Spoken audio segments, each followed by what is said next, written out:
A while back I reviewed the C2 camera, the doorbell and the alarm system, and now I'm back today.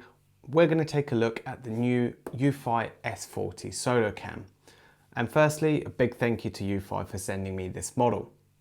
The Solocam series is the latest to Eufy's growing security ecosystem. The good thing about this camera series is there's no need for a home base. You just set up the camera in the app and you're good to go. The good thing also is there's no monthly fees. This camera is £199 in the UK and $199 in the US. My affiliate links are down in the description below, and remember, Black Friday is round the corner. The specifications of this camera is quite impressive. It has a 2K resolution, colour night vision, which we are seeing more and more in all home security cameras, a 600 lumen light, which is considerably bright considering it is built into the camera, and the solar panel is built right into the unit as well, so no additional panel to be installed. It has two-way audio, AI person detection, and of course, being an outdoor camera, it is IP67 rated.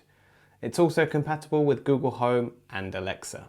There's a few things I want to put to the test in this video, and that is how good the colour night vision is. Eufy claim to have a clear vision from up to 8 meters away. They also claim to have instant notifications, but there is a small disclaimer on their website that says within 3 seconds. Also, I know I'll be placing this camera a little bit further away from my Wi-Fi access point, so let's see how it gets on with the connection. We'll have a look at how loud the alarm is, the install process and the setup process. And finally, the big one, how good the solar panel is.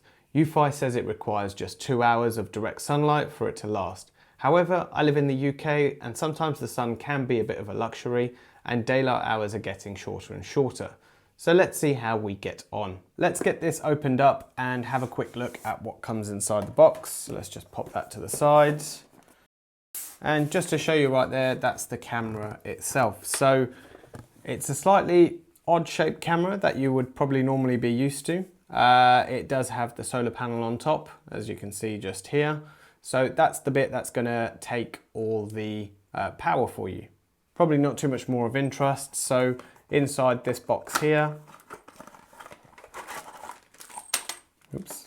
we have a USB cable, we have the wall mount, and we have some screws. So yeah, fairly simple, what you'd expect. And also what we've come to see is in the Eufy packs. There's the instructions and how to mount the camera, and it's even got a little sticker inside on where to and how to mount it. The positioning of this camera is obviously going to be very important because you need to make sure this solar panel has as much sunlight. So it does say you need more than 2 hours or up to 2 hours of direct sunlight, but what I'm going to do is I'm going to leave this outside for a week. Now, as I mentioned, I do live in England, in the UK, and the weather's not that great. The days are short now, so we have very cloudy days. So I'm going to leave this out there for a few days and see how much the battery drains and how much it does and how much it is by the end of it. I will try and keep it in a point where there's a bit of sunshine if the sun is out in the morning or in the afternoon. But yeah, let's see how we get on with this. First, we'll get it set up in the app though. So let's go ahead and do that. So on the back here, there is a little slot. Wasn't very easy to take. It's not very easy to take out. So I'm just going to try and pry this out a little bit. Yeah, there we go. It is the rubber seal on there. And actually, I just noticed this just now, that this device is actually USB-C. I didn't notice that earlier. I never actually noticed that first. So just wanted to keep in mind that this is probably one of the first that are USB-C. And remember, this is standalone, so you don't need any other camera or anything with it. It has its own inbuilt storage. Let's go ahead and, as I mentioned, let's get this set up. And now we're going to go ahead and add the device. We go down and scroll to find the camera. So we have the Solocam, type in the Wi-Fi password, and then it says to press the sync button for 2 seconds.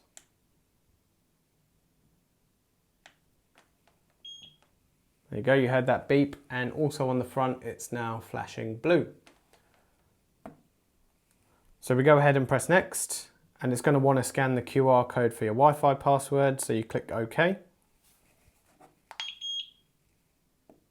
Connecting to the Wi-Fi network, please wait. Setup was successful. And there you go, just like that, the setup was done. So this is now going to ask you how you want to get this set up. So do you want optimal battery life, optimal surveillance? So I'm going to do battery life for now and click next. So it will take up to 8 hours to do a full charge from 0% battery. So we click next. It's showing you some mounting tips and what the best way to do it. So obviously you want to keep the sun not partially, you want to try and cover the whole thing. But again, you're going to try and do the optimal camera viewing angle. You're not necessarily going to choose how best to power this. This is the whole point of this test. So we'll see how it gets on. There is an update, so we'll go ahead and let that go off an update. So let's go ahead and wait for that to finish. So there we have it. It's all done and dusted. So I'm going to go ahead and press play. So there we go. That's gone ahead and played. You can see the camera here. I can show you. That's working just there. So we're going to go ahead now and get this set up outside and see how it works. Just one thing to show you that the battery life, I'll go to the settings, at 63%. I'm not going to charge this to the full 100%. I'm just going to put it outside as it is and see how it gets on. Installing this bracket for the S40 camera is quite simple. It's just a screw, and I'm installing on some wood, so it's just going to be a screw straight into the wall, into the wood. There we go, that's then secure. And for the camera, you would just use the little screw hole at the back and get it installed just here. So once you've got this little screw plugged in or screwed in here, you just tighten this little thing, so move it to wherever you want, however you want, and you can just tighten this bit here, and there we go, that's now installed. This is the test on the Solocam, so this is a fairly light day today. We're about mid-afternoon, so it's going to start getting dark soon at some point. So I'm going to give you a couple of tests. I'm going to walk down to the back of the garden and back, and I'll also have a license plate to test as well. So once I've come back here, I'll walk across again back down to the back and bring a license plate so you can see. I'm about 2 meters away from the camera at the moment, so the audio you're hearing at the moment is through the camera itself. So I'm just going to quickly go ahead and walk down the back.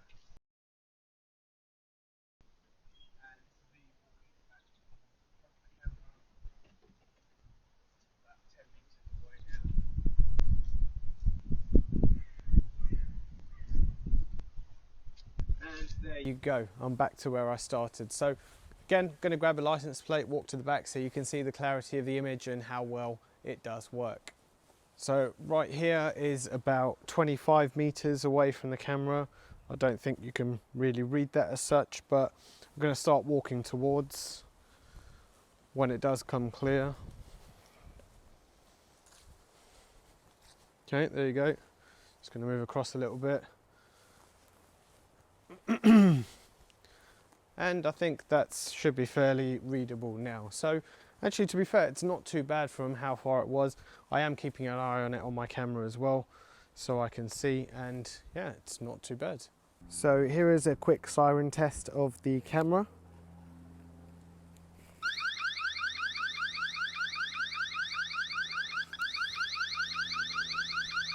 So that was about 92 decibels, and I was about half a metre away from the camera at that point. I'm about 2 meters away from this camera. It's dark in the evening. Hopefully you can hear my voice on the camera, so this is the audio going to be coming from the camera itself. I'll switch back to my other audio shortly, but we'll do the test that we normally do. So I'll walk down to the back of the garden and I'll come back. We'll do the license plate test, and then we'll also do the sensitivity of the motion detection test as well. So we're going to walk across to the back. So this is me at the back of the garden, walking towards the camera, being approximately about 10 meters away now. And hopefully you can start to see me in the image as well. So there we go, that's that test. So again, I'm going to grab the number plate, I'm going to go to the back of the garden, and then I'm going to come back and we're going to have a quick look at see how much we can see. So you can probably see the little shine at the back. I'm coming towards the camera slowly, about 10 meters away, and I think we have a similar sort of result we were getting with the 360 camera that we were testing. You get a reflection off the plate itself, so it's not really that legible, but once we've completed the sensitivity test, I'm going to switch to just night vision and to see how much we can see of this number plate. I'm at the back of the garden now, and it doesn't seem to allow me to record this part while viewing the camera live to take the recording. So I'm going to walk across in a diagonal pattern, and hopefully you'll see the light come on when I get picked up by the PIR sensor. So again, I'll walk across in a diagonal pattern, and yeah, that's picked me up from quite far actually. Not sure how much you can see there, but that's probably it's definitely more than 10 meters away, and it's picked me up. So it's gone off again, but I'm just going to walk across again. But it doesn't seem to be picking me up now when I'm about 4 meters away. There we go. So no more than a few meters away from this light, and it's picked me up again. So not quite sure what picked me up back there. So I was about 10 meters away, so not quite sure what that was. So I'm going to switch to the IR sensor at night time now, and I'm going to try the license plate again. So I'm going to walk from the back of the garden.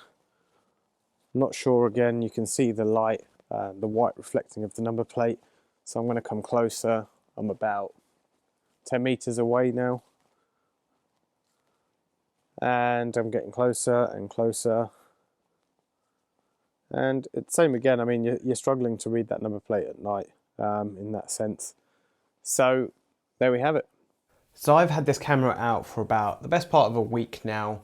It's been a bit of a mix in terms of sunshine, rain, cloud, and it wasn't in the most sunniest part of the garden. Let's see how we got on with in terms of the power. So it's not high foot flow area, but there was a few alerts every now and then. And when I left this, when we put it up, it was at 63 or 64%. So I'm just going to quickly jump into the app now and have a quick look at where it is. So if we have a quick look here, and if I go to the settings of the camera, and if we go to power management, it's at 64%. So after a week, that hasn't done too bad at all. It's managed to keep its power. Yeah, okay, it's only increased by maybe 1%, if that. Even in not the best of conditions, it still managed to keep a reasonable amount of power. So overall, yeah, I think this is a really good idea. It's a good concept. It works. Again, as I mentioned probably at the start of this video, you do have to make sure you're careful where you place the panel. If you keep it in the shade completely, then you'll find yourself powering this, taking it down and powering it up. I hope you found this video useful. Let me know your thoughts down in the comments below. Is this something you would use? Do you like the panel built in, or do you prefer something else where you can place the panel separately? The links to the products are in the description below. They are linked to my Amazon affiliate account, and they do make me a small commission to help me bring you more great content. For now, this is InsideWire, and I'll see you in the next one.